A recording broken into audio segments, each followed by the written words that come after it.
का सहारा लेकर के कहीं चढ़ते हैं। जैसे मान लीजिए सीढ़ी का सहारा लेकर के आप पहाड़ पे चढ़ जाते हो। जैसे मान लीजिए कि आपको माता वैष्णो देवी के दर्शन के लिए जाना होता है, तो आप सीढ़ी का मार्ग अपनाते हो या पैदल चलने का मार्ग अपनाते हो, या कुछ लोग रोपवे का मार्ग अपना लेते हैं। तो ये दोनों मार्ग जो है सालंब सालंब मतलब किसी का आलंब लेके आप जा रहे हो। ठीक है, तो इसी तरह से आप 4 आलंब हैं। मान लीजिए आप वैष्णो देवी तक जाने के लिए 3 रास्ते मिलते हैं। ठीक है, एक तो आप हेलीकॉप्टर द्वारा जा सकते हो, एक तो आप सीढ़ियों के द्वारा जा सकते हो, और एक जो है आप पैदल चल के जा सकते हो, और एक मार्ग है रोपवे द्वारा। 4 मार्ग है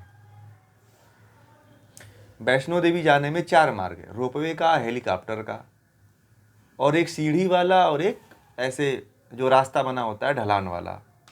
तो 4 मार्ग हैं, प्लेन रास्ता। तो 4 मार्गों पे चढ़ करके आप वैष्णो माता देवी का दर्शन करने जाते हो। तो ये क्या हो गया, इसी को क्या कहते हैं, आलंब कहते हैं। ठीक है, इसी को आलंब कहते हैं, कि यानी कि आप आलंब लेते हुए जा रहे हो। परंतु ये ध्यान रखना कि ये आलंब छूट जाता है, और आलंब कहीं बाहरी वस्तु का नहीं लिया जाता है, कि जैसे हमने कोई बाहरी वस्तु का लिया, जिससे जहां पे पहुंचना होता है आलंब उसी का लेकर के आगे बढ़ा जाता है। ठीक है, जैसे हमें प्रकृति को जानना है तो प्रकृति का आलंबन लेना चाहिए। जैसे हमने आप लोगों को प्रकृति का ध्यान करवाया था। प्रकृति का ध्यान इसलिए करवाया था कि आप प्रकृति का ध्यान करके परमात्मा तक पहुंच सकते हैं। ठीक है, जीवात्मा को जान सकते हैं। यदि मैं कह दूं कि किसी पहाड़ का आप ध्यान करो, पहाड़ का मैं बता दूं, झरने का बता दूं, तालाब का बता दूं, बारिश का बता दूं, इसका ध्यान करवाऊं, तो आप कहीं नहीं जाओगे, फिर ऐसे ही मज़े में रहोगे। तो कभी वो क्या उसको बोलते हैं, वो पार्क में, तो कभी वो पार्क में, इसी पार्क में, ऐसे ही पार्क में, जैसे सामान्य जीवन आपका घूमने में बीत जाता है ना, वैसे आप इस तरह के ध्यान करने में आपका जीवन और आपका समय दोनों बर्बाद हो जाएगा। ठीक है, तो जो आलंब महर्षि पतंजलि ने बताया है, उसी आलंब से परमात्मा को जल्दी प्राप्त किया जा सकता है। ठीक है, इन समापत्तियों में उतरने के लिए बहुत से आलंब हैं। ठीक है, आप जितने भी अलग तरीके ट्रैक पकड़ेंगे उतनी ही आपको समय लगने वाला है। ठीक, और जीवन इतना बड़ा है नहीं कि आप बहुत से आलंबों पे प्रयोग करोगे, है कि नहीं? बात है ना कि जीवन तो सीमित है, और आपको वही आलंब बताना चाहिए जिस आलंब के पे चल करके आप जल्दी अपने जीवन को मुक्त कर लो। ठीक, तो ऋषियों का जो मार्ग है वह प्रायोगिक मार्ग है, और इस समय के जो मार्ग हैं वह एक्सपेरिमेंटल है, ट्रायल मार्ग है। ठीक है, जितने आजकल के आपके लोग करवाते हैं ध्यान की पद्धतियाँ, वो सारे ध्यान की पद्धतियाँ ट्रायल वैसे हैं। अभी आप लोगों को ये बात बहुत गहराई से नोट कर लेनी चाहिए कि जितने भी ध्यान की पद्धतियाँ आज चल रही हैं, लगभग सभी जो है एलोपैथिक दवा की तरह ट्रायल है। ठीक है, वो ध्यान की पद्धतियों से आप कहीं भी और कभी भी इस जीवन में या अगले जीवन में भी परमात्मा तक नहीं पहुंच पाओगे। इसको नोट कर लेना आप लोग। जो ध्यान करना चाहते हैं या जो ध्यान में उतरना चाहते हैं, जो समाधि प्राप्त करना चाहते हैं या समाधि में जाना चाहते हैं। ठीक है, हाँ हाँ, आलम की भी, हाँ बस उसकी भी सीमा है, और वो भी सीमा है कि कौन सा आलम्ब लोगे आप। ठीक है, आप सभी ऐरू गैरू इधर का उधर अंड बंड आलम्ब नहीं लेना है। आलम्ब भी आपको कौन सी लेना है वह भी ऋषियों ने बताया है। ठीक है, यदि आप जैसे कि मान लीजिए कटोरा का आलम्ब ले रहे हो, तो बाउल की ध्वनि सुन रहे हो, तो बाउले बनोगे ना फिर आप, बताइए। ये आलम्ब तो लोगों को गर्त में ही ले जाके डुबोएगा ना। फिर तो ये एक कटोरा बना के छोड़ देगा, घंटी बजाते रहो मंदिर में कहीं, हैं?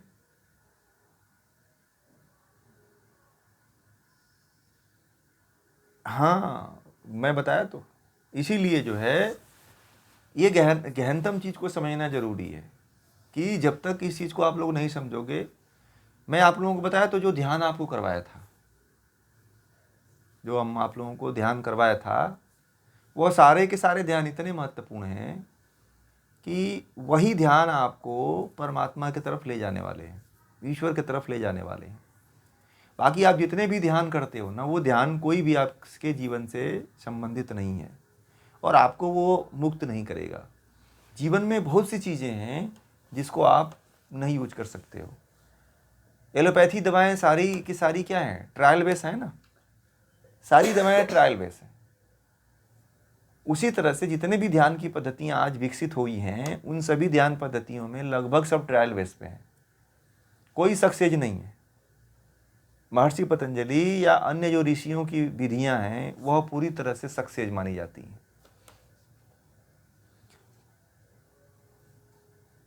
अब इसलिए ये ध्यान करना जरूरी होता है। इस ध्यान को आप लोगों के सामने मैंने कराने का प्रयास किया था और आगे भी करवाएंगे। अभी तो इसका हम एक ही पार्ट करवाए थे, अभी इसके अभी 3 पार्ट बचे हुए हैं। तो लगभग सभी के 2-2, 3-3 पार्ट हैं। तो धीरे धीरे जैसे जैसे आगे बढ़ेगा वैसे वैसे हम आप लोगों के बीच में इसको लाते रहेंगे। तो इस तरह से जो है इन समापत्तियों में उतरा जाता है।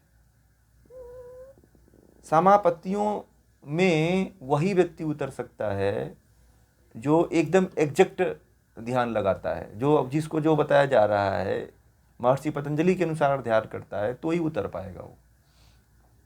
इसमें अभी और सी चीज़ें प्रयोग होती हैं, परंतु ध्यान के समय ही वो बताई जाती हैं। अभी तो इसमें है, बाकी और भी थोड़ी सी इसमें आप लोगों को गहराई में उतार के ले जाया जाता है। परंतु आप लोग इतना यदि समझ लिए हैं ना, तो आप लोग ध्यान बहुत अच्छी तरह से कर लोगे और समापत्तियों को या संप्रजात समाधि में उतर पाओगे अच्छी तरह से। अब जो योग दर्शन नहीं पढ़ा है, जो शास्त्रों को नहीं पढ़ा है, थोड़ा उसको बहुत सी कठिनाई होगी और उसको ऐसा लगेगा कि हम किस दुनिया में उतर रहे हैं, हमें कौन सी चीज़ें बताई जा रही हैं, उसको यही लगेगा।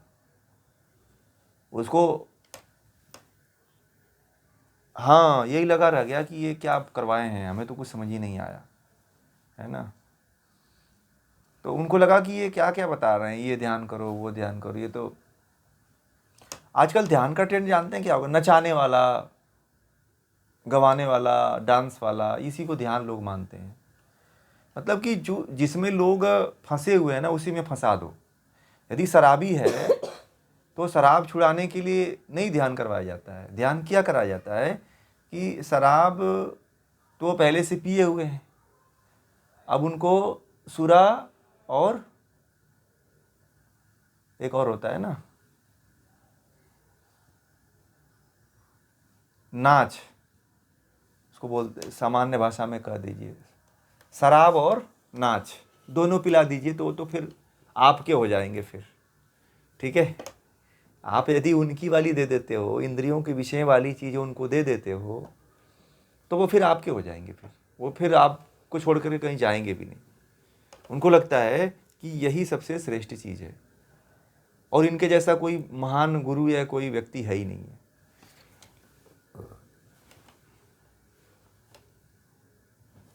समझ रहे हैं बात को? तो ये रहा, ये सबीज समाधि के बारे में थोड़ा सा है, इस पे बहुत बोला जा सकता है परंतु समय का अभाव है और इसीलिए जो है इस चीज़ को समझिए। आप लोग नहीं समझ में आता है तो आप हमें बताइए, फिर हम आप लोगों को और गहराई से समझेंगे। परंतु ये आप लोग एक बात को ध्यान रखो कि मैं जैसे पढ़ाते चला जा रहा हूँ, आप लोगों के प्रदर्शन से संतुष्टि नहीं हुई योग दर्शन के, क्योंकि आप लोगों को बहुत गहनतम रूप से पढ़ाया जाता है, परंतु आप लोगों का जो जवाब रहा वो संतोषजनक नहीं रहा, ठीक है, सभी का। इसीलिए शायद आप लोग, मैंने एक दिन कहा था कि आप लोग थोड़ा ध्यान से पढ़िएगा इसको। योग दर्शन को मैं इतनी गहनता से पढ़ा रहा हूँ, और जितने पढ़ते हैं आप लोग उतना नोट बनाइए, समझने का प्रयास करिए। नहीं समझ में आता है तो पूछने का प्रयास करिए। आप लोग नहीं समझ में आता है तो पूछते भी नहीं हैं, समस्या ये है। मैं ये नहीं समझता हूँ कि जिस इंद्रियों के विषयों को जड़ मानते हो आप लोग, उन्हीं जड़ वस्तुओं को लेकर के शर्माते हो आप लोग कि हम पूछ देंगे तो। जितना प्रश्न करेंगे उतना ही ज्ञान निकलेगा। मैं बार बार कहता हूँ कि जितना आप इसमें से प्रश्न पूछेंगे वो इतना ही क्लियर होगा। प्रश्न नहीं पूछेंगे तो क्लियरिटी और नहीं होगी। हमें नहीं पता है कि आपको कितना समझ पा रहे हैं, आप कितना नहीं समझ पा रहे हैं। ठीक है, आप जब तक हमें हमारे सामने रखेंगे नहीं तब तक हम उसको और तोड़ने का प्रयास नहीं कर पाएंगे। हमें तो लग रहा है आप समझ रहे हो। जी बताएं।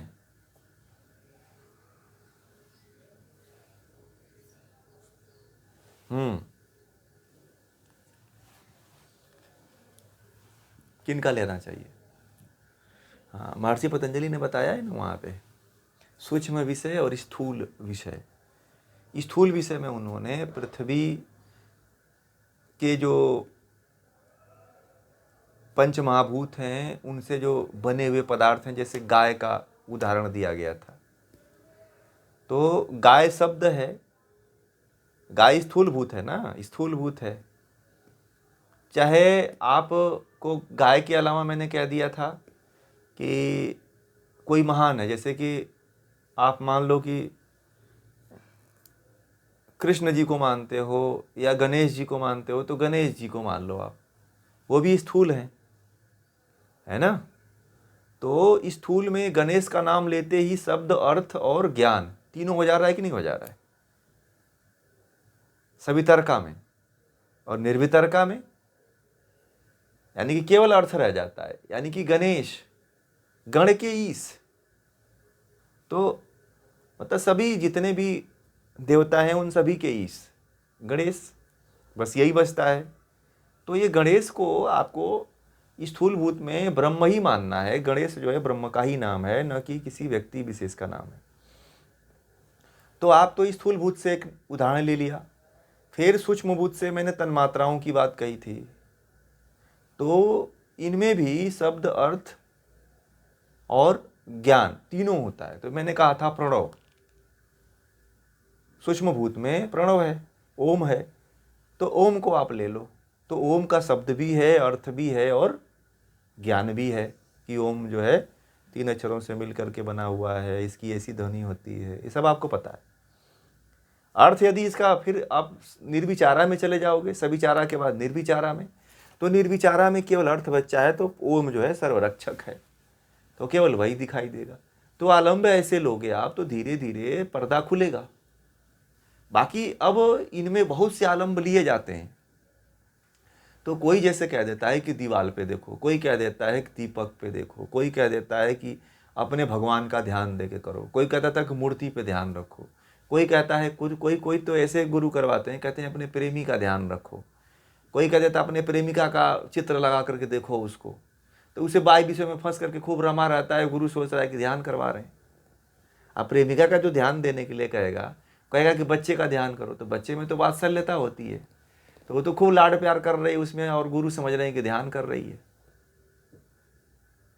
समझ रहे हैं? तो आलम्बन गड़बड़ हुआ कि नहीं हुआ? जी हाँ हाँ। हम्म हम्म।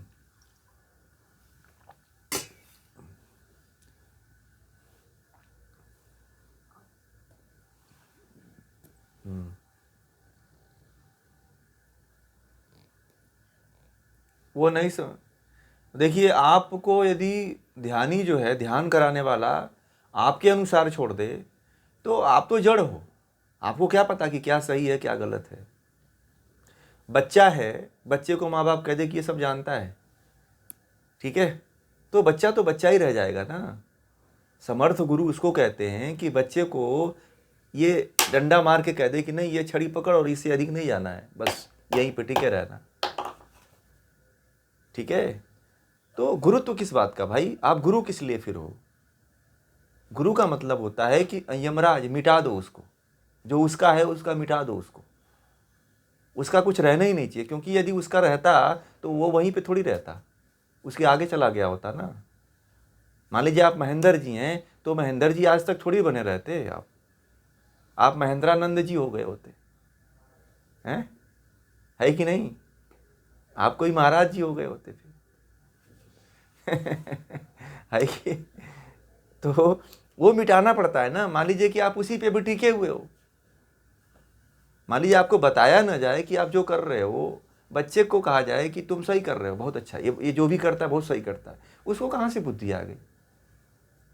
माँ बाप से एक दिन एक बच्चा, एक लोगों का बच्चा है, तो वो करे कि मेरा बेटा आइसक्रीम खाने से मानता ही नहीं, तो मैंने कहा रोको आप, तो कहते हैं कि नहीं नहीं वो तो खाता ही है, वो मानता ही नहीं है। तो मैंने कहा कि बुद्धिमान इसमें कौन है, क्यों नहीं मानता है, उसको समझाओ।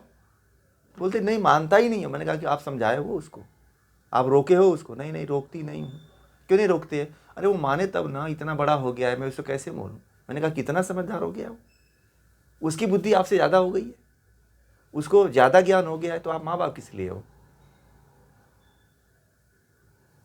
मतलब कि वो गलत रास्ते पे जा रहा है तो आप उसको स्वीकार कर ले रहे हो कि वो नहीं मान रही है, वो करती ही करती है। तो आप अज्ञानी हुए कि वो अज्ञानी हुआ? उसको कहाँ से ज्ञान हो गया भाई? जब आपको ही ज्ञान नहीं है तो उसको कहाँ से ज्ञान आ जाएगा? आप जो जिस स्थिति पे है उसको उसी स्थिति पे छोड़ना, ये गुरु का काम थोड़ी है। गुरु तो कहता है नहीं, जो तुम करते चले आए उसको छोड़ना पड़ेगा। गुरु का तात्पर्य यही होता है भाई। गुरु का मतलब ये थोड़ी होता है कि कहे कि मेरे पीछे चलो। गुरु का मतलब ये होता है कि जिसमें आप पहले थे उसको छोड़ दो बस। स्वामी दयानंद सरस्वती जी जब बिरजानंद जी गुरु के पास गए थे, तो उनको गुरु जी ने कहा था कि सब फेंक करके आना, मेरे पास आ रहे हो तो, जितना तुम ले करके आ रहे हो ना। उनसे पहले ही कहा कि गंगा में दहा के आओ, तब मेरे पास आओ, नहीं तो मत आना, ठीक है। और खाली करके आना, ये नहीं कुछ भर के लेकर के आना और आकर के यहाँ तर्क वितर्क करना, नहीं, छोड़ के आना सब कुछ। महर्षि दयानंद सरस्वती ने जितना उनको पोथी पत्रा था सब फेंक करके आए। यदि ज्ञान, गुरु का तात्पर्य होता है, गुरु का तात्पर्य यही होता है कि जिसमें आप जी रहे हो उतना आपको ज्ञान होता, तो थोड़ी आप भटकते अब तक, है कि नहीं? ज्ञान होता तो अब तक मुक्त हो गए होते, क्योंकि सही दिशा नहीं मिली ना। और जो सही दिशा जब मिल रही है तो जो बताया जा रहा है उस पर अमल करो, आप फिर आगे बढ़ोगे आप, है कि नहीं? हम, हाँ, गुरु का मतलब होता है जो आपको मिटा दे, जो अब तक आप हो उसको उसको मिटा दे, वही गुरु है। गुरु का मतलब ये नहीं, अंधकार किसका अंधकार? अज्ञानता का अंधकार, मतलब आपको मिटाने का मतलब, हाँ, अज्ञानता को मिटा दे। गुरु को यमराज ज़्यादा कहिए तो ज़्यादा अच्छा है। यमराज जो ज़्यादा समझ जाते हैं यमराज कहने पे। गुरु आजकल बदनाम शब्द हो गया है, इसीलिए मैं तो गुरु को यमराज ही कहता हूँ, ठीक है। क्योंकि यम जो होता है सबको उठा के लेके जाता है, बस कर अब मृत्यु। गुरु को मृत्यु कहा गया है कि वो मृत्यु दे देता है, जो तुम पहले थे उसको नष्ट कर देता है। अब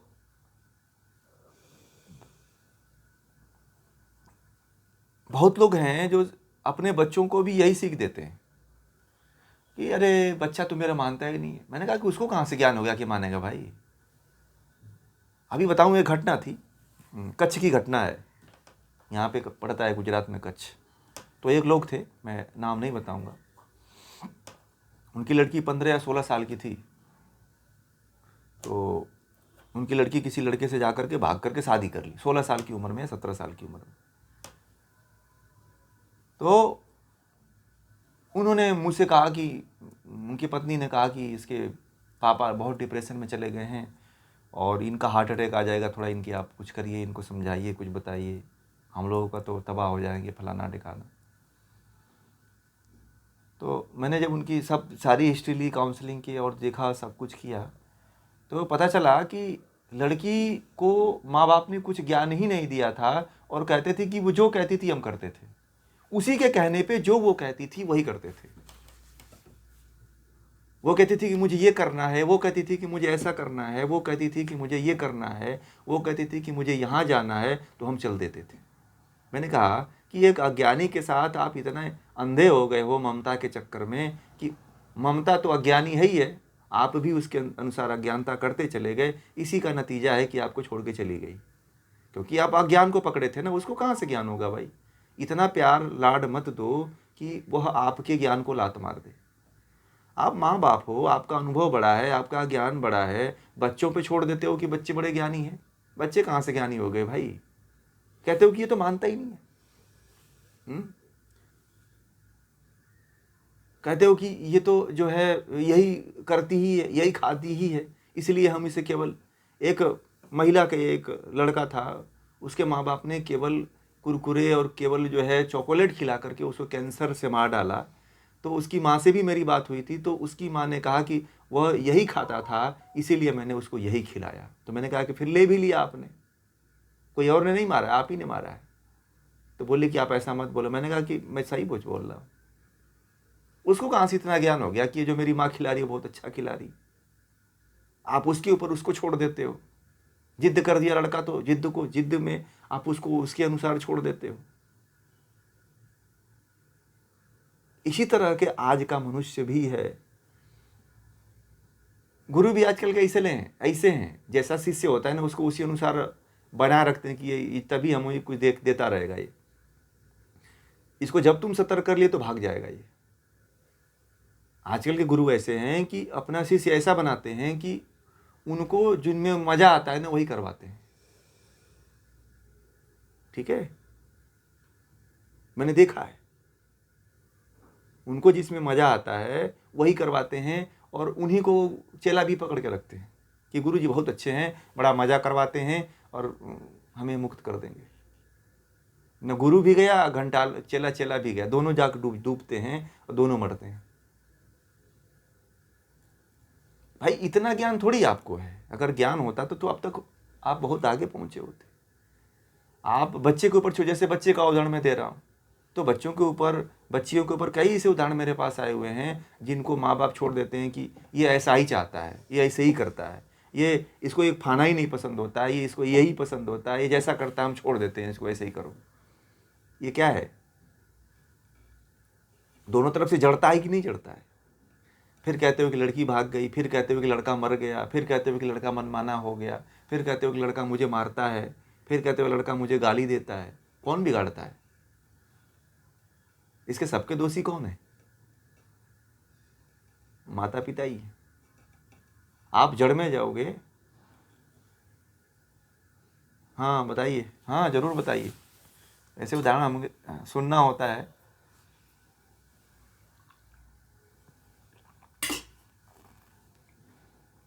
जी जी।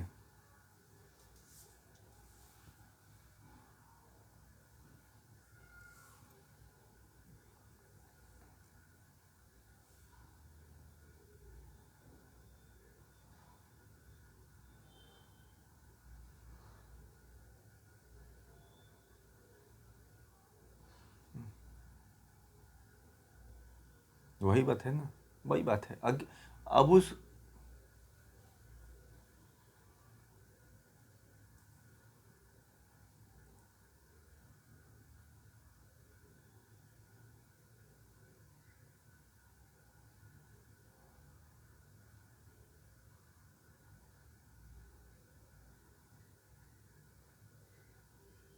बताइए।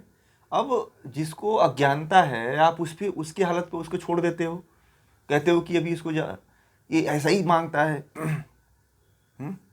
ये ऐसा ही चाहता है, ये यही खाता है। माँ बाप को यदि उसको इतना ही ज्ञान होता कि आप छोड़ देते हो कि नहीं ये बस आलू ही खाता है, इसको इसीलिए हम आलू खिलाते हैं, ये जो है बस केवल कैडबेरी का चॉकलेट खा के सोता है, इसीलिए हमको इसको यही खिलाते हैं। इसे केवल बचपन से लेके आज तक पिज्ज़ा खाता आया है, इसीलिए हम इसको पिज्ज़ा ही खिलाते हैं। कई माँ बाप तो ऐसे ही आते हैं जो बच्चा, भाई बच्चे के अंदर इतना ज्ञान कहाँ से आ गया है? आप बच्चों की तरह मूर्खता कर रहे हो आप लोग। बच्चों को बच्चों की हालत पे छोड़ना ये सबसे बड़ी मूर्खता है कि नहीं है? माँ बाप को समझना चाहिए कि इसके अंदर कहाँ से ज्ञान हो गया। आचार्य चाणक्य कहते हैं कि 5 साल तक बच्चे को लाड प्यार दो, 5 साल के बाद जो है डंडा उठा लो, ठीक है? और इतना पीटो कि घड़े को जितना कुम्हार पीटता है ना, 15 साल तक पीटो। और कुम्हार जिस तरह से पीट पीट करके चिकना और गोल बना देता है, वैसे पीटना चाहिए, ठीक है? आचार्य चाणक्य की ये बात लिख लीजिए। 5 साल तक ही केवल लाड प्यार होना चाहिए, जब से जन्म लेता है बस लाड प्यार बंद। उसके बाद तो डंडा उठा लो, पर एकदम सख्ती से बरतो। ये जो आचार्यों ने, ऋषियों ने बताया है, एकदम सत्य बताया है। आप प्रयोग करके देखना। यदि बच्चे के ऊपर छोड़ दिए तो वही बच्चे माँ बाप को मारते भी हैं, पीटते भी हैं, गाली भी देते हैं, सब करते हैं। और वही बच्चे जो पीटे रहते हैं, वही बच्चे जब बड़े होते हैं तो कहते हैं कि आज हमारी माँ और हमारे पिता ने एक थप्पड़ नहीं मारा होता तो आज मैं इस पोजीशन पे नहीं पहुंचा होता। आज हमारे माँ बाप भी इस तरह से, हमें फिल्म एक देखा है ना नाना पाटेकर की, चोरी करने का ढंग उसकी माँ सिखाती है, ठीक है? वो क्या बोलता है कि आज मेरी माँ एक झापड़ मुझे मारी होती तो मैं आज फांसी पे नहीं गई होता, परंतु वो कहती थी कि जा बेटा करके आ जा। कहाँ से ज्ञान हो गया भाई बच्चे को? आपको कितना ज्ञान? इसीलिए जो ये समाधियाँ हैं, वो समाधियाँ में जो बड़े बड़े जो ऋषि मुनि जो रास्ता बताते हैं, उसको अपनाना चाहिए। आज के जो लोग हैं उनको कहाँ से ज्ञान हो गया? ये कहाँ से, कौन से तपस्वी हो गए भाई? कपड़ा बदलने से थोड़ी कोई तपस्वी हो जाता है। मैं तो एकदम वास्तविक बात करता हूँ, टू दी पॉइंट बात करता हूँ। मैं कोई अनलंद फंद इधर उधर की बात नहीं कि ये फलाना गुरु हो गए तो ये ऐसा कर लिया, ऐसा कर लिया। कहाँ से भगवान हो गए? आज पहले नित्यानंद जी के बारे में जानते हैं ना आप लोग, साउथ वाले नित्यानंद, स्वामी नित्यानंद स्वामी। आज वो भगवान अपने आप को घोषित कर दिए हैं कि मैं भगवान हूँ। उन्होंने एक नया देश बना लिया है, कैलासा। पता है आप लोगों को? अभी न्यूज में आ रहा था, उनका यूएन में उसकी सदस्यता भी मिल गई है। और उसमें जो है 20 लाख भारतीय हिंदू, पहला हिंदू राष्ट्र बना लिया है उन्होंने। पहला हिंदू राष्ट्र, उस देश का नाम है कैलासा। और उस देश को यूएन में शामिल कर लिया गया है। और उसने भारत के खिलाफ भी बोला है कि भारत जो है कैलासानंद जी को प्रताड़ित कर रही है और उनको बुरा भला कह रही है। उनके ऊपर यहाँ पे भारत में रेप का, बलात्कार का जो है आरोप लगा था, धोखाधड़ी का भी आरोप लगा था। उन्होंने अमेरिका के दक्षिणी भाग में एक नया द्वीप खरीद करके नया देश बना लिया है, घोषित भी कर दिया है नया देश, यूएन में भी शामिल हो गया है कैलासा। तो वो अपने आप को वहाँ पे, उनका जो सिक्का बना है वो उन्हीं का फोटो लगा हुआ है, ठीक है? एक नंदी है, वो कैलाश बने, भगवान शिव बने हुए हैं, और एक नंदी अपने सामने लगा लिए हैं। झंडा उनका जो बना है त्रिशूल वाला है, और एक नंदी है और उनका फोटो है, ठीक है? तो अपने आप को भगवान घोषित कर दिए हैं कि मैं जो है भगवान हूँ, ठीक है? तो आप लोग समझ रहे हो ना? फिर वहाँ पे नागरिकता फ्री मिल रही है। आप कोई जाना चाहता है वहाँ पे कैलासा में, तो वहाँ की नागरिकता फ्री मिल रही है। दक्षिण अमेरिका है, वहाँ की भाषा संस्कृत है, वैसे अच्छा है। हिंदू राष्ट्र बना तो कोई बात नहीं, बुराई नहीं है, परंतु वो जो भगवान अपने आप को घोषित कर दी में थोड़ा ये गलत है, क्योंकि ब्रह्म तो ब्रह्म है। इसीलिए जो है आलम्ब यदि आप लोग लेते हो कभी भी, तो आलम्ब सही आलम्ब लो। आप लोग ऐसे फंस जाओगे कि फलाना भगवान है, फलाना गुरु हैं, फलाना देवता है, फलाना देवी हैं, ये तारे हैं, ये आदमी है, औरत है, ये प्रेमिका है, प्रेमी है, इस पे ध्यान करके आगे बढ़ें तो आप लोग नरक में जाओगे। कोई कहता है कि बाबा को पकड़ लो, बाबा हाथ पकड़ा करके मुक्त करवा देंगे। ठीक है, तो ये भी सारी बातें मूर्खता की बातें हैं, अज्ञानता की बातें हैं, इससे कभी नहीं आप लोग जा पाओगे। समझ में आ गई बातें? समापत्तियाँ क्या होती हैं, शालंब और सबीज समाधि क्या होती है। तो समाधियों में भी वही बस पकड़िए जो इसको पकड़ के आप जा सकते हो। समापत्ति में सीमित है, समापत्तियों में जो आलंब होते हैं सीमित है। ठीक है, अगर असीमित